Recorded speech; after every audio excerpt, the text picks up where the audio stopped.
I want to welcome and introduce, for those that don't know, Paul Johnson. Paul is the co-founder of Seller Labs, been a good friend of mine for a number of years. We've been working together with the growth of Seller Labs, and we're going to really kind of dive into this topic hard today. So welcome, Paul. Yeah, thanks, Jeff. It'll be a fun discussion. Paul, why don't you jump in and kind of start everybody with where this conversation came from and why we're having it today. Okay, sure. So everybody is familiar with the terms of service update that happened back in October regarding giving away products for incentivized reviews. So giving away a free or discounted product in exchange for a review. And kind of since then, sellers have been employing different strategies to try to get reviews for their products. And we haven't really heard a lot from Amazon about what they were comfortable with and what they weren't. And now we're starting to see some of the different things that are happening with sellers and how Amazon's kind of choosing to enforce their policies and everything. So we wanted to talk about that.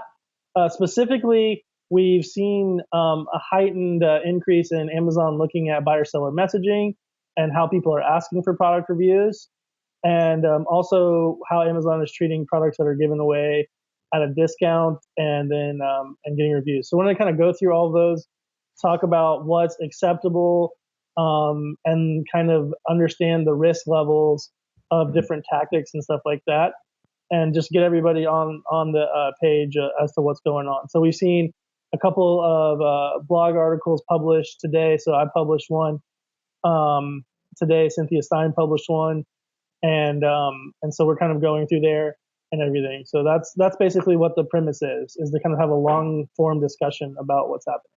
Yeah, so obviously we want to get other people's opinions, questions, thoughts on this as well, and so that's why we decided to broadcast this. And I think where it came from, right? So let's talk a little bit about the ecosystem of suspension prevention and kind of what they were seeing, right? So we've been contacted by Rachel Greer with Cascadia Solutions. We've been contacted by Cynthia Stein with eGrowth Partners, and both of them have seen an increase of people being suspended for what they call abuse of the buyer messaging system. And so, what type of tactics, let's just kind of outline what type of tactics they're seeing that are leading to this type of suspension. And then we can talk about, how customers can use a tool like Feedback Genius to prevent those things from happening. Yeah. So first of all, I want to say before we get deep into it, so everyone doesn't freak out. Number one, Amazon has not published a TOS update, any new TOS updates or anything. This is just seeing what's happened.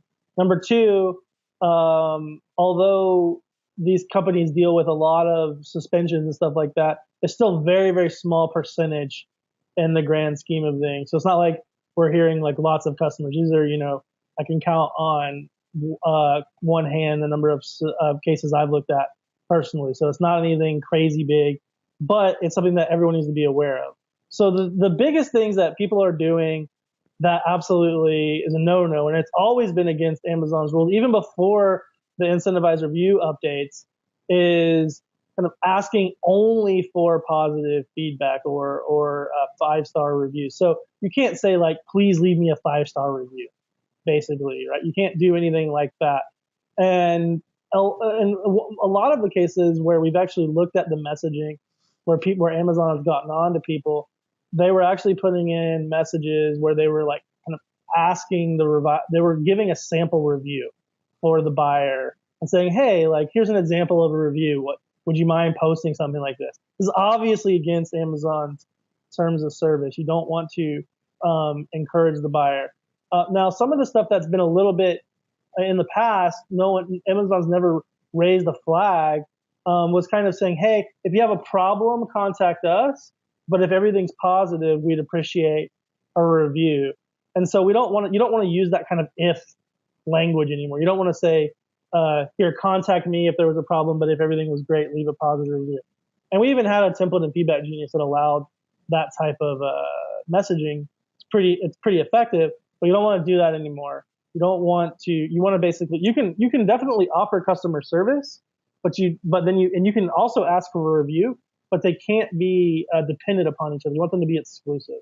Yeah, and I think that was one of the things that that was some of the feedback that we had gotten from talking to the different people, both the Rachels and the Cynthias, was that let's be very clear. Asking for a review is completely within the terms of service. Right. Where people get themselves in trouble is how they ask for the review. Right. And so, that's where we want to be very clear that our customers are going back, that they're taking some time, that they're looking at their messaging, and that they're understanding that if their messaging could be a potential violation. And so we're going to get into that, right? We're going to get into a little bit of a debate here as we go. But the ability to message a client and ask for a review is completely within Amazon's terms of service. The language that you use is where you might get in trouble. So I just want to make sure we're very clear about that for everybody. And the point you were making, right before that was that the if, I called it the if then, you're just calling it the if statement. But Amazon wants to see equal weight, right? They want to see, did please write a review. Not if this was a 5-star experience, or if you're happy with your product, or anything that says if, then do this. That's not what they want to see. They just want to see you say, please review my product, and then, get the review. So the question I have is, if I have to go back and change my email, what's the best way to ask for that to kind of, do what I was doing before, but not be so blatant about how I was doing it? Yeah, so we updated all the templates in Feedback Genius. So if you want to go look through those, there's lots of examples. But basically, if you were just doing a simple kind of follow-up message, so Feedback Genius obviously allows you to kind of follow up after an order delivered. So you could say something like, hey, it looks like your item was just delivered. We go ahead and take a look at it, make sure everything's great. If there's any problems, feel free to reply to this message and we'll take care of it. That's kind of like one paragraph. That's your customer service thing. And then in a new paragraph, you could say, don't use the word if, but you'd say, really appreciate if you take the time to give the opinion of the product, right? You're not saying if, you're not saying, you're not trying to bait them into going into a positive review or anything like that. You're saying you're giving them customer service, and then you're also asking for the opinion, right? And they might leave you a negative review. That's okay. You want those honest reviews on your product. And one of the recommendations I've been making, Paul, is that, use your first email or two to look for customer service problems, and don't even ask for the review. And then after you've kind of weeded out the people who potentially would be a customer service problem, then ask for the review, so that you're kind of going after a smaller group of people who have been following your message. And stick with the basics, right? Enhance the customer experience, bring your brand across, give the customer something more than what they were expecting. Those are all the things that you need to do to get a review. And I was just going to say, as far as looking at whether you want to follow up in the first message for review or doing it later, I think it depends on the quality of your product. So, or the type of reviews you get. So if you find that you're getting a lot of customer service issues and you're getting a lot of negative reviews, then you should definitely dedicate your first messages towards enhancing the customer experience. If you find that you're always getting good reviews anyway, then you might want to ask. And so I think that depends on the brand and and what works for them, right? And so for some sellers, if they need to explain their product and do some extra customer service in the messaging, that's exactly what you should do. And for some people, you might be really successful just asking for that review right after delivery. And we provide all the analytics and everything for you to be able to figure out which one works best for your company. Okay, let's go through a lightning round. Okay? Sure. Is it okay to email your customers and ask them for a review? Yes. Is it okay to give products away at a discount? Yes. is it okay to give products away at a discount and ask for a review? Depends on who you ask. Okay, let's come back. Let's come back to that. Let's come back to that. Is it okay to ask for a review more than one time when emailing a customer? Yes. Okay. So the one thing I want to kind of get into is, Seller Labs has a very robust product with Feedback Genius, right? There's a lot you can do with it. You can target messages to repeat buyers. You can target message based on the discount level. And I think and you and I have a difference of opinion on these, right? On this. And I think Cynthia has even a different opinion. So the question is if I give my products away at a discount, can I ask for a review? And I think it's a really important topic to get into, because I think that's a question that a lot of sellers have who are still giving products away at a discount. So let's talk about what we know is completely illegal, right? You cannot give your products away at a discount in exchange for a review. Right. Right. But so go ahead and kind of share your opinion on giving products away and asking for a review. Yeah. So first of all, we have thousands of customers that use Snagshot and Feedback Genius that give away products at a discount. And a lot of them follow up for a review.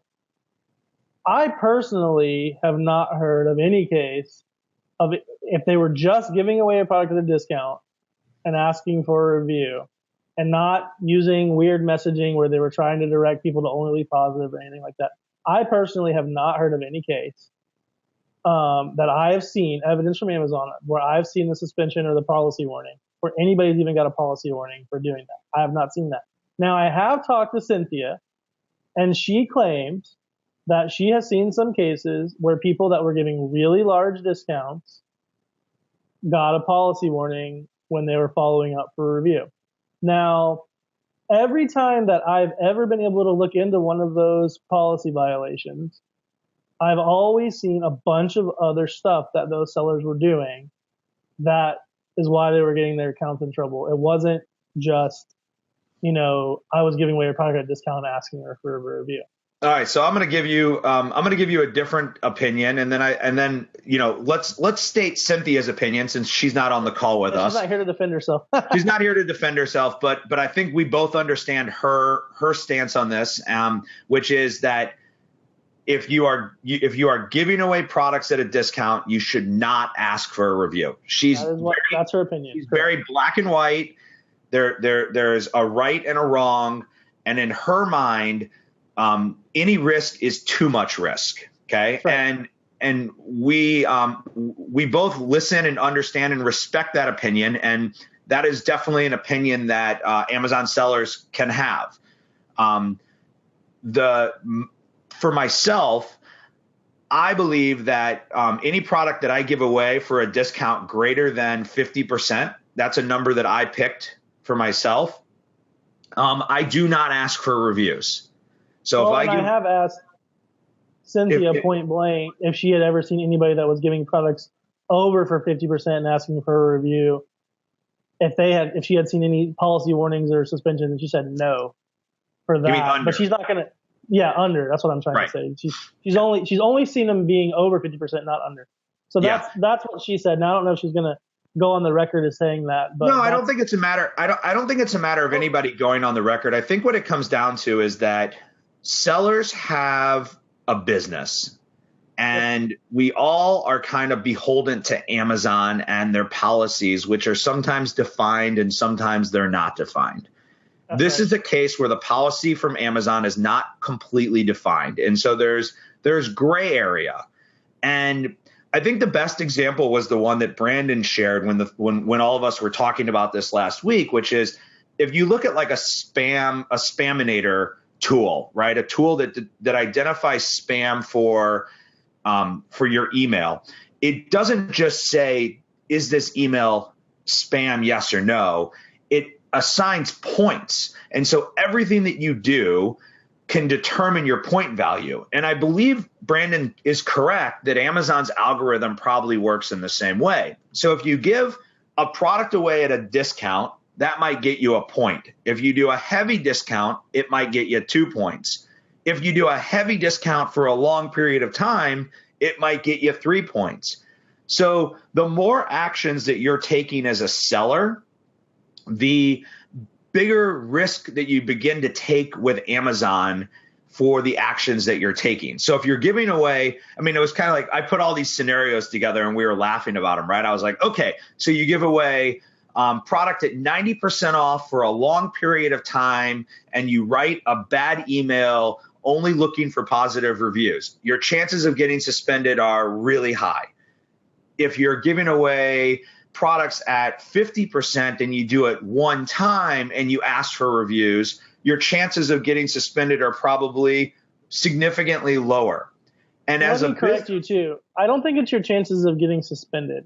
I think it's your chances of your account getting flagged and somebody looking into it. So I don't think that. And so what happens? So explain that. So your account gets flagged. You go to seller performance, and then seller performance is gonna look into deeper into your your account, a little bit, right? And so so let's say you give away. So in my blog post, I wrote about this. If you give away a bunch of products at 90% off, and you happen to get a lot of reviews from those products, you better bet that Amazon might be looking into that now and scanning your messages and saying, okay, look, he's only asking for positive reviews. Bam, let's nail him, right? And so those are the kinds of things that are happening. You're setting off flags in their bots when you start to do so. So we don't know, but we actually do know that there's certain language and certain things that if you put in an email, it will trigger a bot to look at you. We know that if you include a link to an off Amazon website, that can trigger a bot to look at you. We've known that for a long time. We've also known that Amazon never wanted you to ask for positive reviews, only positive reviews, but they never had their bots scanning them in the past. You could send those messages and there wasn't anything looking for it. Now we believe that the Amazon bots are actually looking for those keywords like 5-star, positive, etc. And so those things and when the humans look at them, right? When a human eye actually starts to read the email and they read your email and your email is starting to give suggestive language for a review, or it's saying like if this, then this, then it's going to trigger the human to say, yes, this is a manipulation and we're going to take it a step further. Yeah, but you're either going to get a policy warning or worse, a suspension. So typically, just to kind of go on the risk thing, if you're an Amazon seller and you've never gotten a policy warning, you've run your business for a long time, and somehow you start giving away products at 90% off, and you've been using shady messaging in your emails, you're probably going to get a policy warning. And the warning is going to say something like, review manipulation warning, yada, yada, yada. And that's when you need to get serious. And that's when you need to go towards the Cynthia Stein kind of interpretation of the rules, right? You really want to follow them really strictly, because now you've been identified as somebody in Amazon system that maybe isn't perfect, right? But if you've never had one of those things, you have a little bit more latitude in what you can do. And it's up to you to determine what you're comfortable with in your business. But certainly if you're starting a new brand or doing anything like that and you haven't or if you're early in your business, you could probably you can have a little bit more risk than if you have a big business. Now, for example, in the buyer messaging system, they look at if you're a big seller and you're sending a lot of messages, your messages might get scrutinized more than somebody who's small. So you might want to be more careful in the type of emails you send if you're a little bit bigger. These are all things to consider when you start to understand what you're comfortable with. So if you want to be absolutely safe, 100%, take no risk at all, then it's pretty simple. You can still give away products. That's fine. You can still ask for reviews. That's fine. And then if you really want to be super safe, you can go into Feedback Genius and turn off the messages, at least the review requests that are going to products that were sold at a discount. You definitely don't want to ask for only positive feedback or reviews, and you don't want to include the word 5-star. That's kind of the super conservative way to do it. For me, if I was launching a new product tomorrow, I would absolutely put it on Snag Shop. I would absolutely sell it at a discount, and I would absolutely ask for reviews. Yeah, and if I was launching a new product tomorrow, I would absolutely put it on Snag Shop. and I would send follow-up emails that are asking for customer service, but I would not ask for a review. So there you go. Two totally different opinions. And myself, I'm not willing to take that extra risk. I don't personally feel the need that I need those reviews, that my reviews will come over time because I've built a strong listing and a good product. Some other people, may want those a little bit faster. And I think that, the beauty of Amazon, the beauty of our technology is that you can kind of do it the way that you want, and you can make the choices for your particular business. And the more and you and I laugh about this all the time, there is not a seller who's been suspended that I've seen that you haven't seen a trail of manipulation along the way. It's like clear. It's like, oh, I only use Snapchat. And then we're like, no. And then they're like, oh, yeah, well, then I had my brother write a review for my product. And then this guy. And then I use this thing too. And it's like, oh, and then I also commented on this one. And right. And I've been giving products away at 90% for the last 6 months or something like that. So I agree with all that. But personally, for my brand, because I'm trying to build a brand on Amazon, I want a system and a process that doesn't require me to put my account at risk. I'm putting too much into it, and I don't want to. So earlier you said that you would do a review if you sold it for 50%, like 45% off. Yeah. Would you follow up for a review that way if it was a lower discount? So I think that if I had like my own community where I was driving sales at like a 15, 20% discount, which is just a standard discount, I would have no issue in asking for reviews. If I was trying to do a larger, call it blast, right, where I was trying to give away a lot of products in a short period of time, I would separate the two processes. And I would say that my blast is for brand recognition or sales velocity or something like that. And that it's not, the intention of that campaign has nothing to do with reviews. And therefore, I would take the idea of reviews out of that mindset altogether.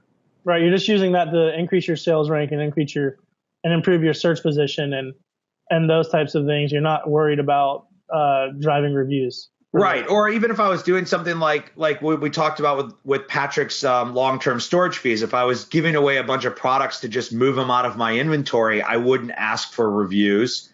I wouldn't ask in that situation either. Right.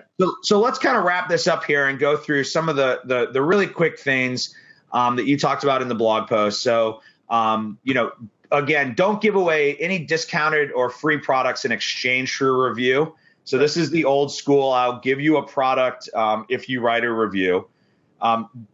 Make sure that your language, we call it the if language, right? So make sure that your language is not only asking for positive reviews. So you're not using things like, if you have a problem, if you are happy, if this is 5-star, move away from all of that language. Do not, and I actually laugh when I see this, do not give shoppers review suggestions or guidelines. Don't show them an example. That's like a lot of the issues I've seen were with those. So yeah. Don't spam your shoppers. Don't be sending them too many messages. Another one that you and I see more often than not, I actually get asked about this a lot, is asking friends and families to write reviews. Yep. We don't understand how Amazon works, but they sure as heck can figure out when your friends or your family or somebody in your office actually, buys the product and reviews it. Yep. So, and then, I guess ultimately, like, don't trick them into writing the reviews, and make sure that you're providing that positive customer experience, because ultimately that's what Amazon wants. They want the positive customer experience. They want something that is improving the customer relationship between you and the brand and Amazon. And that, if you're helping Amazon win, then they're going to help you win. Yeah, no, just to really quick to add one thing, if you're discounting to drive sales as well, you are still going to get 1 to 2% kind of natural review rate on, even if you're not following up. So, you're going to get a few reviews that way. And so that will help you get get started, right? It's not going to be the 10% that you might get if you were following up with Feedback Genius or something. So even if you do turn it off, you're still going to get a few reviews. Your account's obviously ultra clean if you do it that way. And then we're going to go ahead and link into this post. We'll link into the blog article from us. We'll also link into the blog article from Cynthia, so you can kind of read her position on all this. And we'll just kind of call that a wrap. So thanks for joining us today.